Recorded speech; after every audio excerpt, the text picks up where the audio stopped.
Too bad it's not hunting season.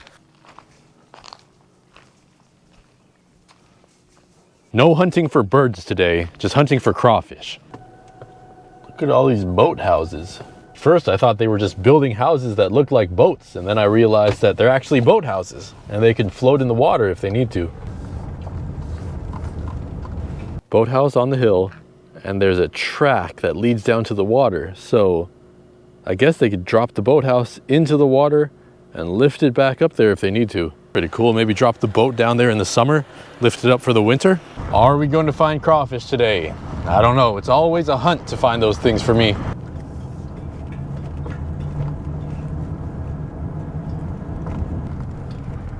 You could tell how low the water level is. This boat launch could potentially be up about 50 feet.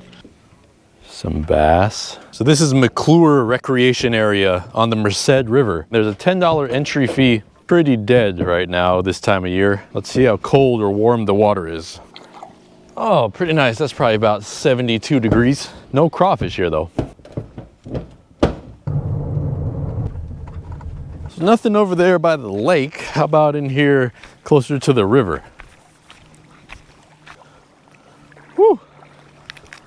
Now that's cold. That's probably like 68. Temperature's dropping.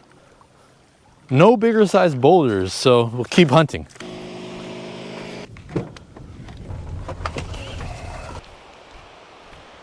Wow, this is a beautiful place. It's a couple days later. I'm a little bit past Sonora and still looking for crayfish. I'm just going to use the term crawfish and crayfish interchangeably. I might throw in a crawdad here and there too.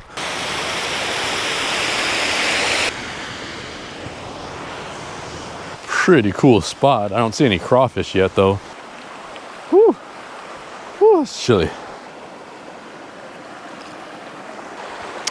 I think I'll have to move on.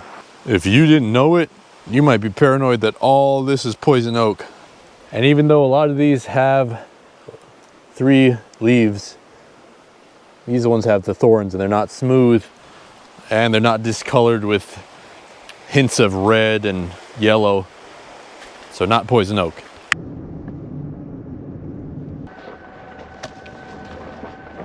Well, supposedly this was where the creek was. I'm at a new spot and it's all dried out.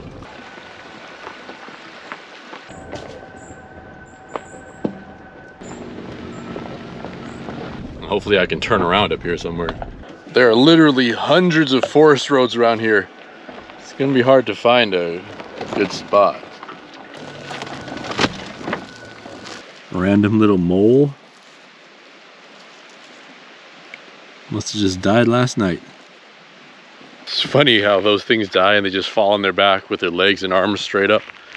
I guess that's pretty cool how some animals just play dead like that too. So here's another creek. Water's really shallow though.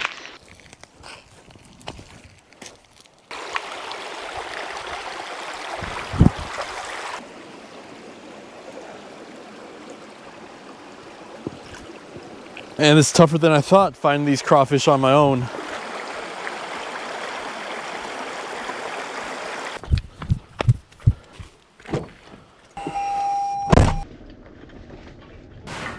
Here we go. Here's a whole hillside of poison oak.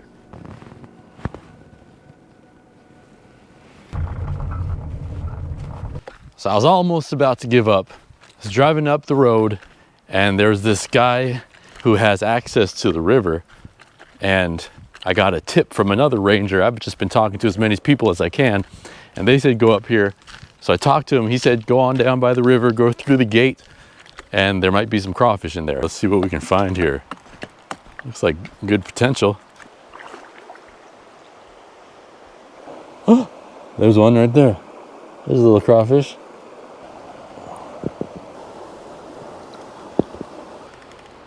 Got a little guy.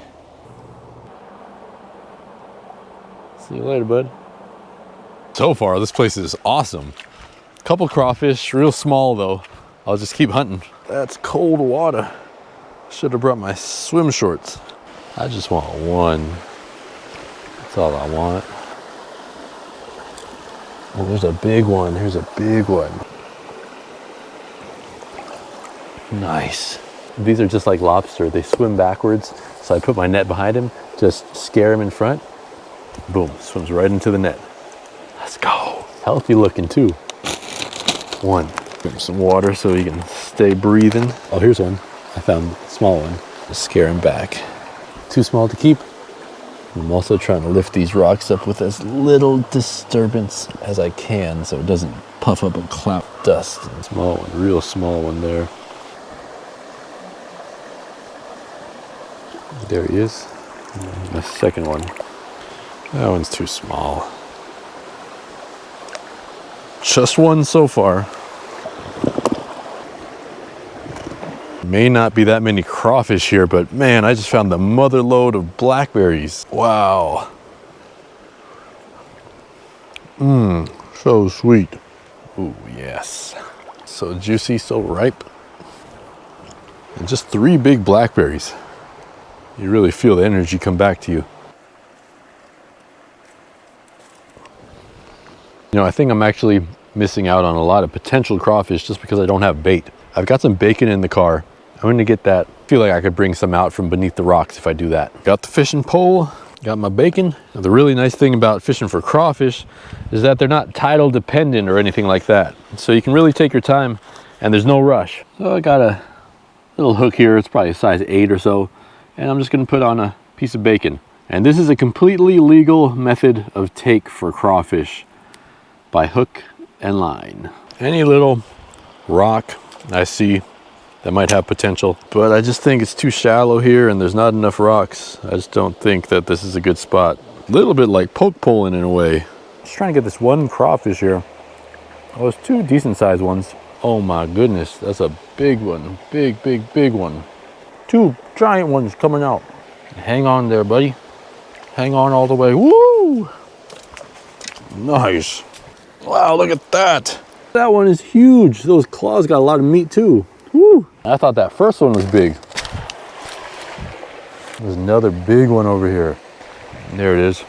He's swimming away fast. He doesn't like the looks of this. Oh, it's going under that hole. This one was so big, totally worth it to try to move this giant rock. Oh, there he is. There he is. Watch, I'm gonna steer him right into this net. Oh, there he goes that way. Come on, here. Get in the net. Whoa, got him. Yeah, baby.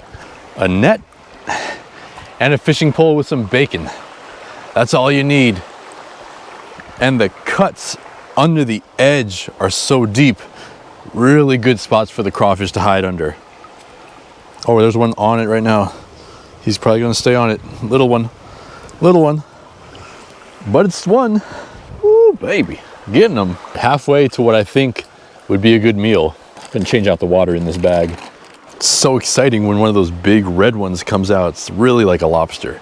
You can drop that bacon down and there's so much scent from the fat that if you move it around to another place, just keep your eye on where you had that bait before because they'll come out looking for what that scent was. I got the bait right on the edge of the rod and look how far back I can stick it in under this undercut. Let my bait do its thing and I will grab a couple more berries. Pretty dang juicy. Delicious. 4 decent crawfish. They always say don't leave fish to find fish, but in the stream, there's only so much you can fish. So I am going to find another spot and hopefully it pays off. My passengers, there should be enough oxygen for them in there. So glad I came to another spot along this road. Look at this deep, deep pool that's being fed by that little stream. Small trout there, right about there. That's a really nice size one. That's probably a 12-incher. Man, I could probably throw a dry fly right at. Oh, there's another one behind it over there too. Oh, there's another one right there. How cool would that be to throw a dry fly on top and have it come up and eat it? The trout has no idea that I'm standing here either. Yeah, I'll do it. I don't know if the fish saw me go back to my car and get spooked because I don't see them anymore. But this is what I tied up. Grasshopper, and about 2 feet below that, tiniest zebra midge.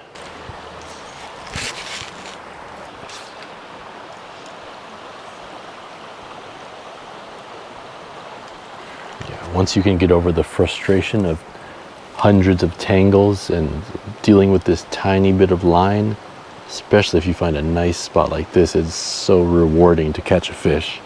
Oh, a fish came right up to try to get the midge. Oh, there's a nice one too right there. Boom, right there. See if he comes up for it.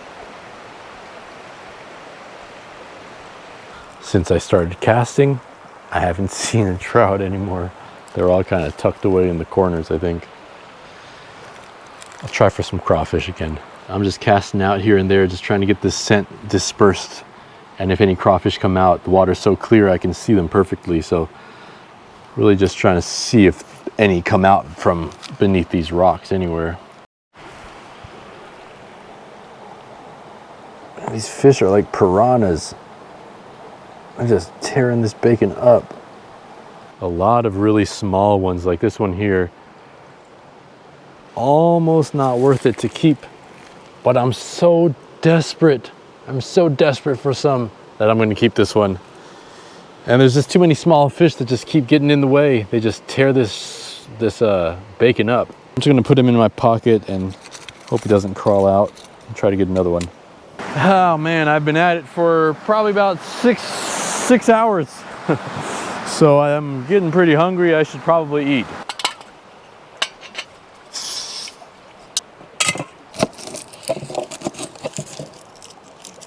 Like to leave no trace, even if it's just some peels.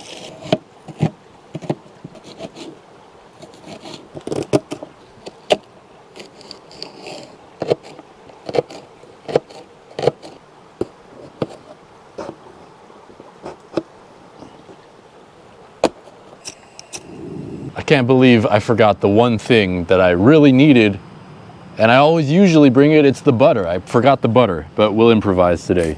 There's some avocado oil. There's a little bit of flour, and I'm gonna pour in a little bit of salt. Hopefully that combines into a paste. We'll see.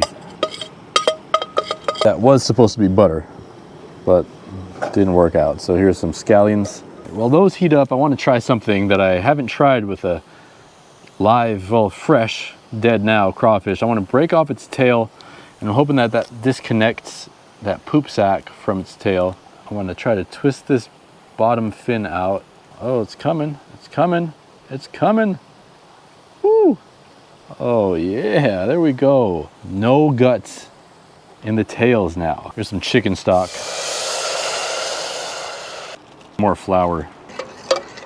Seemed to work on the first one. Let's try it on the second one. Oh, there it comes. Come on, baby, all the way out, all the way out, all the way out. Nice, nice. No poop sack. How nice is that? That means you don't have to peel off that whole back strap, which is full of meat. You can just eat the entire tail now. Oh man, that's getting thick. Let's see if severing the spine or tail really matters. This one, I'm not gonna do that. It's coming, there it is. And that one's full of poop. Oh, how nice is that? Okay, it doesn't matter whether you sever it or not. Even works on the little guys too. Some half and half. Some crawfish. Potatoes and celery. And one thing I almost forgot, some fresh corn. That should be ready in about 25 minutes. Little swig of half and half while we wait. Cheers, guys.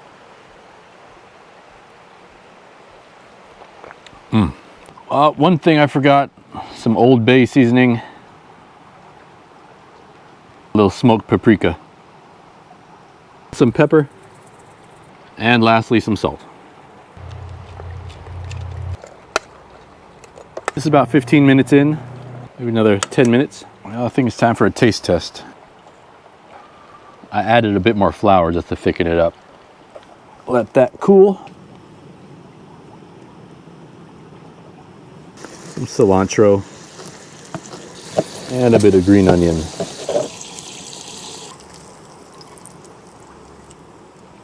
We're almost done, almost there. And I think this is the last thing. A little avocado. A little bit of an unconventional crawfish chowder, but boy does it taste good. It may be small. It really is so nice to be able to pull that poop sack out of the tails of these crawfish, because if I didn't, I would have to peel this whole back strap off And that's all meat right there. So now I can eat it, dip my bread. Wow, eat my bacon. I don't think I've ever had such a fancy meal out here on the river. You know, this is a really special place. Never been here before, and I never would have found it if I wasn't out here exploring. Now I can come back here anytime I want to. This really is delicious. Look at the claws on that. That was one claw from that big crawfish. So in the next couple weeks, I'm gonna be making a 14-hour drive, or long road trip, going to a couple places that I haven't been for years and I've been wanting to go. So just be on the lookout. If you see a road trip video, man, this is so good. I still need to find some better crawfish spots, but at least I found this spot. Man, that was delicious. The only thing different I would do next time, I would cut the corn off the cob, put it in there. I would not add the avocado. And of course, I would add more crawfish, maybe a little more bacon, and I'd have another piece of bread. Whew, that was amazing though. Peace.